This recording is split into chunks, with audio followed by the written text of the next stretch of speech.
We pass them every day. We throw them in jars, lose them between couch cushions, ignore them at the checkout counter. Pennies, especially old wheat pennies, seem like nothing more than relics of spare change. But sometimes, a coin that looks completely ordinary hides an extraordinary secret. Take the 1950 Lincoln wheat penny. Minted in the tens of millions. Circulated across the country. Overlooked for decades. But what if I told you that this common coin, found in everything from piggy banks to pocket lint, could be worth thousands of dollars? Not just because of its age or scarcity, but because of the rare, almost accidental anomalies that slipped past the U.S. Mint's watchful eyes. Let's rewind history for a moment. The year is 1950. The United States is on the cusp of the post-war boom. Soldiers have returned home, the baby boom is in full swing, and America is roaring into a new decade of prosperity and industrial might. The U.S. Mint, operating at full capacity, is producing coinage in massive volumes to fuel a rapidly growing economy. In Denver, the branch mint struck more than 334 million Lincoln cents that year. The design was the same one Americans had known since 1909, Abraham Lincoln's stoic profile on the front, wheat stalks on the reverse. It was utilitarian, symbolic, and familiar. These coins were made to be spent, not saved, but with such large-scale production, the chances for something unusual to happen increase. And in the case of the 1950 penny, something very unusual did happen. A few of these pennies were struck with what collectors call a repunched mint mark, or RPM. This occurs when the small d mint mark, representing the Denver Mint, was accidentally punched into the coin die more than once, but in slightly different locations.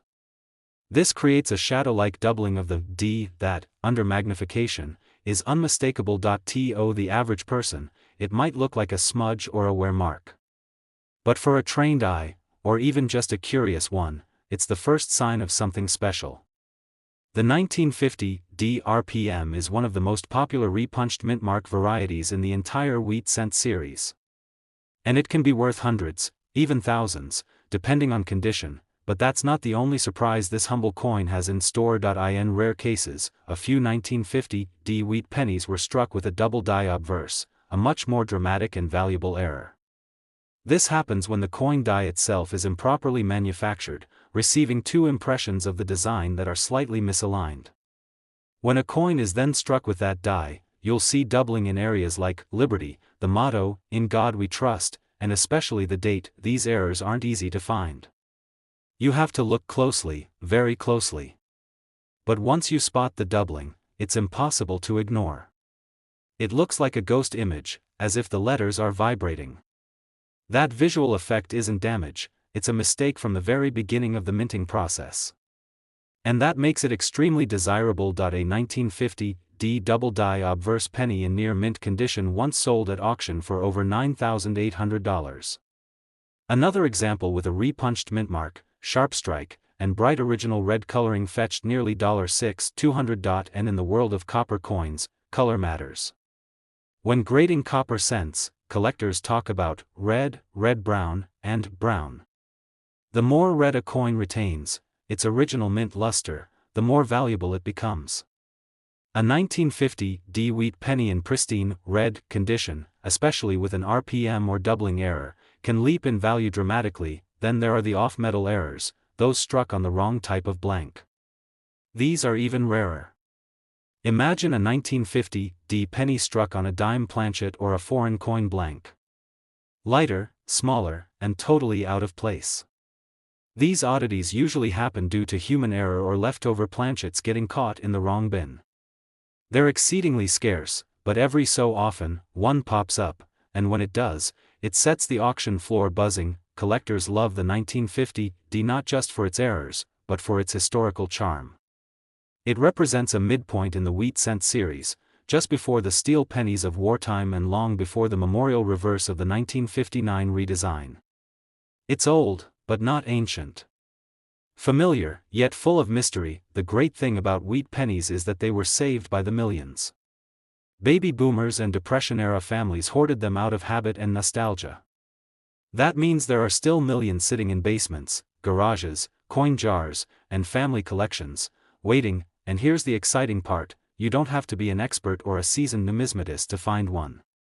You just need to look, grab a magnifying glass. Look for that little D mint mark under the date.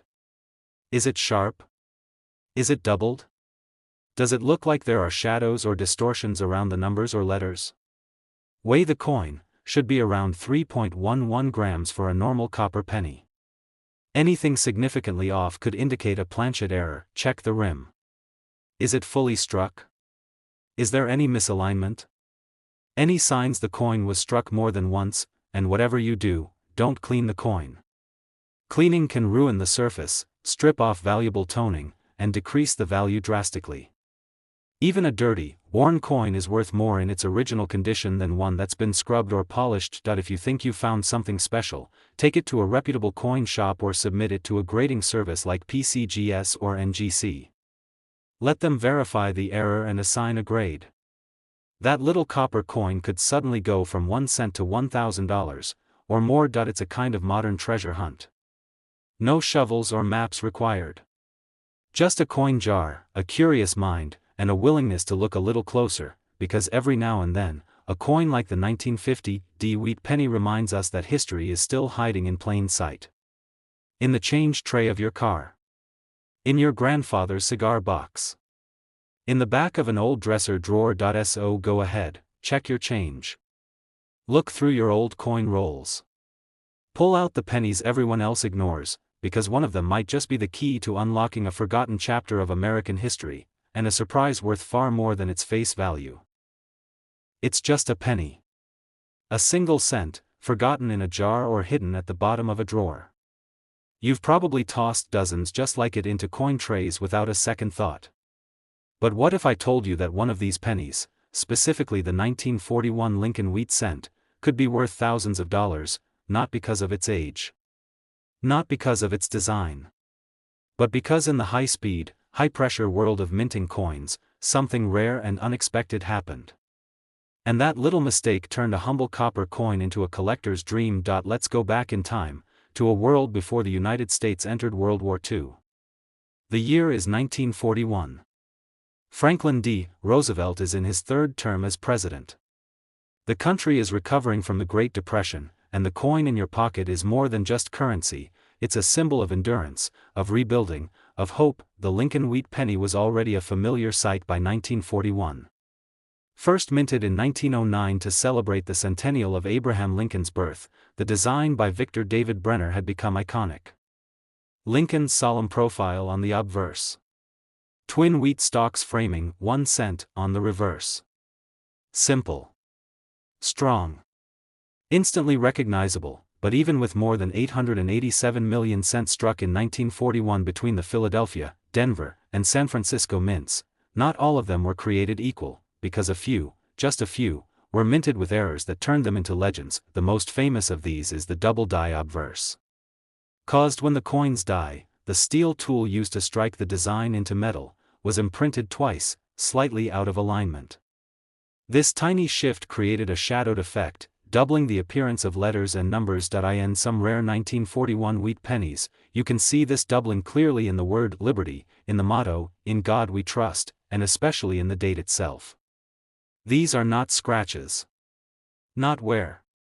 They are mint-made anomalies, and for collectors, they are like treasure maps etched in copper. Now here's where it gets wild. One such 1941 penny, a clean double die obverse graded MS-65 read by PCGS, was discovered in a retired machinist's collection. It had sat untouched for over 60 years in a cigar box. When it finally went to auction, it sold for over $12,000. But that's not the only error to look for. Some 1941 wheat cents were struck on the wrong metal entirely. Normally, these coins were composed of 95% copper and 5% tin and zinc. But occasionally, a leftover blank intended for a foreign coin found its way into the press. These off-metal planchet errors are exceptionally rare and extremely valuable. One such coin was struck on a silver-colored planchet, likely leftover from an experimental run or a foreign mint contract. The difference was subtle, barely noticeable unless you were looking for it. But under analysis, it was unmistakably wrong. That coin? It sold for nearly $18,000 at auction. Even more mysterious are the transitional errors, coins struck with dies or blanks not intended for that year. These anomalies often occurred during years when composition or design was changing.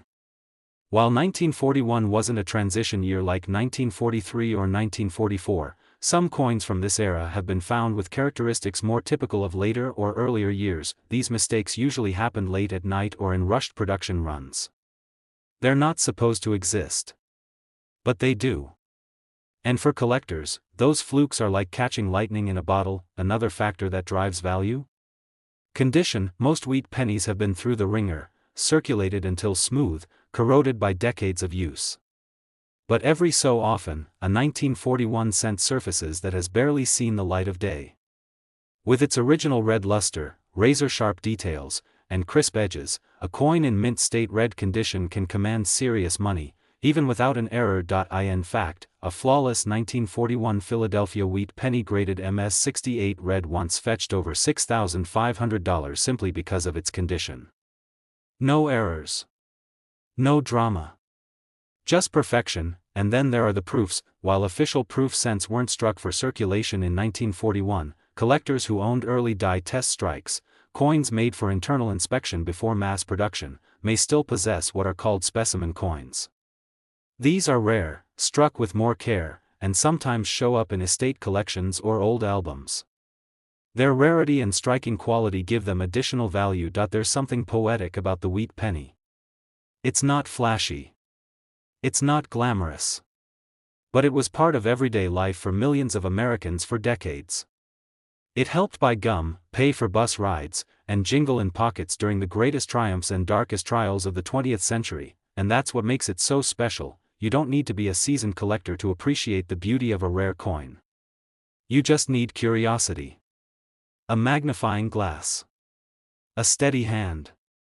And a willingness to look a little closer, because somewhere in a mason jar, a shoebox, or a forgotten drawer, there could be a 1941 wheat penny that's not like the others. One with a double date. A different color. A strange edge. A lighter or heavier weight. These little clues could mean the difference between 1 cent and thousands of dollars. So here's your call to action: start looking. Check your change. Dig through old family coin jars. Ask your grandparents if they ever saved pennies from the war years.